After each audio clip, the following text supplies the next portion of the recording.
All right, guys, we got to talk about this because I think there's something in gaming that we need to talk about. And I'm not going to try to fix the world of gaming. I'm just going to try to inspire you to do what I did because it changed gaming for me in 2024. And I'm taking it with me into 2025. And I am so glad that I made this change and it shifted. And there's a few different things that could shift.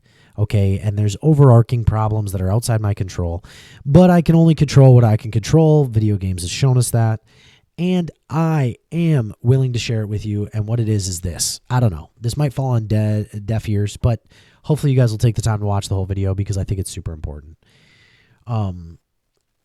It was weird. It caught me off guard at the end of 2024. It was a bit of a shift, but before we get to that, let's set the scene.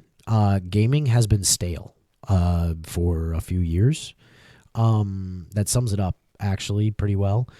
Gaming had moments of brilliance, like video games themselves had moments of brilliance, but they would pique my interest, but then very seldom would they maintain it.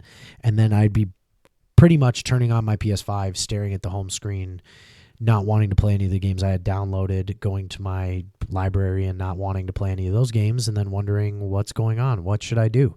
And then my system would eventually go into rest mode on its own as I found something else to do in life.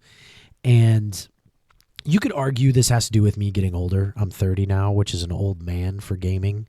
And I have kids, family, work, so on and so forth. But gaming has always been an outlet for me. And I don't just mean an escape from reality. I mean, it's been an inspiration. It's been a creative outlet for me where I've been able to edit and have fun with videos and creating things. Sometimes I don't make the most edited videos, but it's always been something there for me that's been fun. And for a few years, it has been very hard. It's taken a lot of effort and work to love gaming. It hasn't been effortless for a long time. And some of that could be because of the games. But I mean, even a bad game can be good with friends. Yeah, I don't have any. Just kidding. That's pretty sad, actually. I do have friends. I do have friends. I'm totally joking. But I'm not going to expect them to spend $70 on a half-crap piece of junk, broken, waste of time game. And I don't always expect them to get on every single time that I'm on because life and schedules, and they have more important things than even I have to do. So I can't expect them to always be on. I mean, don't get me wrong. There have been a couple exceptions to this when it comes to games as well as friends and expectations. Some games make a big impact and can hold the attention of myself, and friends have it, and all of a sudden the stars are aligned. But this is something that does not happen near frequent enough as it used to. I feel like almost every game back in the day almost had this effect, and then each year it became less and less games had this. And I mean, those rare alignment of stars is it doesn't happen anymore. It doesn't happen anymore. I mean, it's like me playing Call of Duty with Bennett. It just doesn't happen anymore. And it's sad, really. So that's been the gaming hobby for quite a long time. It's been very difficult. Well, now let's get to the fall of 2024. I'm not sure exactly what happened. I don't know if I changed or games changed or my friends changed. Or was it something else? I'm not sure, but there was a shift which gave me the idea for this video, and it is all culminating to this moment, the big giant point that I want to make. Enjoy video games again. Let's make gaming great again. Let's make it enjoyable again. 2025, here we go. Okay? Too much of the culture as a whole is all consumerism with huge criticism. Very few content creators can make positive content anymore. Drama sells and negativity sells. Being the biggest expert in an area of content means you post videos saying how decrepit and awful something is. It's weird, right? I've done it before. We've all done it. I'm not saying this from self-righteous. I'm saying this from I've observed this and I've done it. I'm guilty. We think our ability to point out what is wrong with something makes us superior to that which thinks it's good and can say why it is good. Am I wrong? Most content creators that consider themselves an expert in something spend time absolutely pointing out the flaws in everything else rather than telling you what is good about something. Something releases and they just point out all the flaws and they never point out what it does well. Because when you look at a game, a show, whatever, very rarely is it wholly 100% awful. There's certain things that can be done well. There's certain things that can be done bad. And I am not here being a video game developer apologist. So please don't click away. Keep listening. Think of most content creators who review or speak on things of substance in gaming or even entertainment. They think their ability to criticize and deconstruct what went wrong with the content they are reviewing and it makes them right. Anyone who disagrees with them is wrong. I mean, I knew this from this year with the Star Wars community.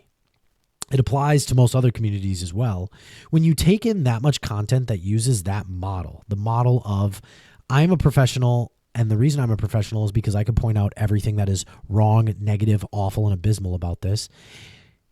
When you take that model, your subconscious and even your conscious thoughts will become more negative to align with that which you are pouring into your soul through these videos.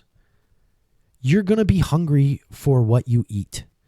You are going to want more, and not just want more, you are going to talk like, you are going to think like the things that you consume. And if you are consuming this model of content creation, you are automatically going to be negative towards every game out there. It's in our culture now. We can't deny this. We barely form an opinion anymore without the effect of somebody else's opinion. You can't flip a few videos on without it being someone's opinion on something. Without knowing it, it will change the way you think and view said topic. It is never okay to feel indifferent anymore. You can't just not have an opinion. You have to pick a side. And if you like something, if you think it's great, you are in the minority in 70 to 80% of things now. If something comes out and you think it's great, you're more than likely in the minority. 100%. I mean, it's just, I keep using percentages. I shouldn't say 100%, but you get the point. It's just constant.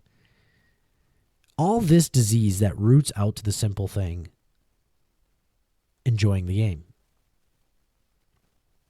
It really is.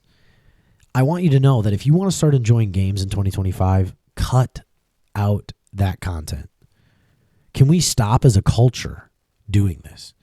Myself included. I want to produce content that's fun and exciting. Okay? And I know that I don't really do that. My videos are often mostly just for my friends and me and good memories and such. But there's occasionally videos that I care about deeply, which this is one of them. It's not the most entertaining, but I think that it's important. And it has substance. And I think we really need to get back to content creating that isn't just negative. Now, like I said, I'm not just a video game apologist, the developers, because there's a whole nother half to this conundrum. Video games need to get better. It is true.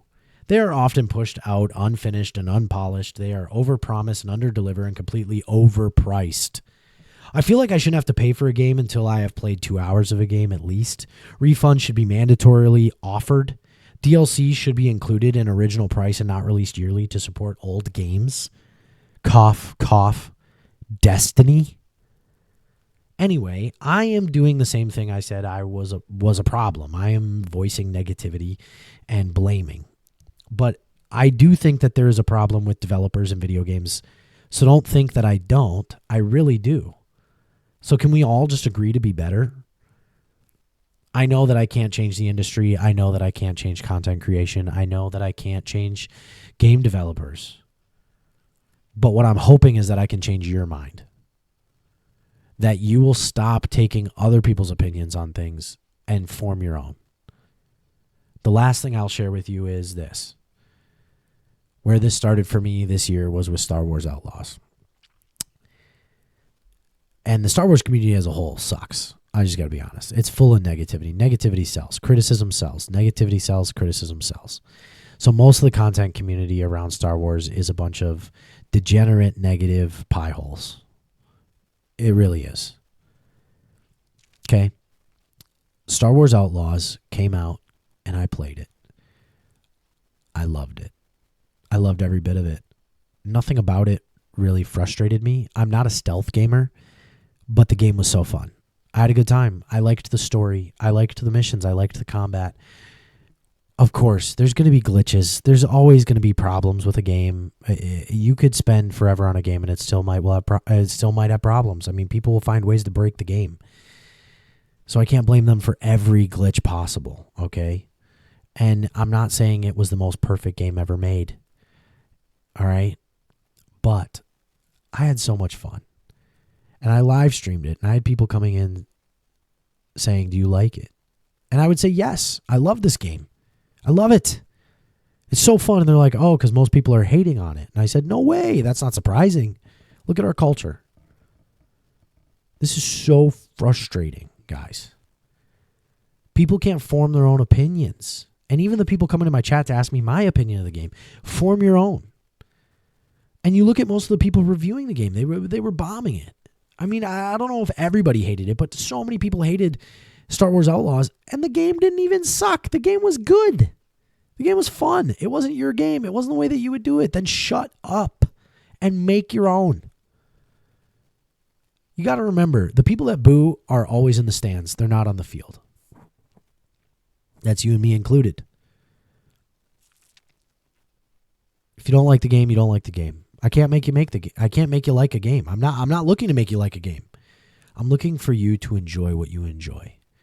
Because when we look at a game coming out and we want to play it and we're so excited for it, and then it gets review bombed and all of a sudden we don't like it, sucks, because other people didn't like it. But if you would have never heard their opinions and you played the game, you would have enjoyed it. And that's what changed for me in 2024. Star Wars Outlaws was the beginning. Call of Duty Black Ops 6.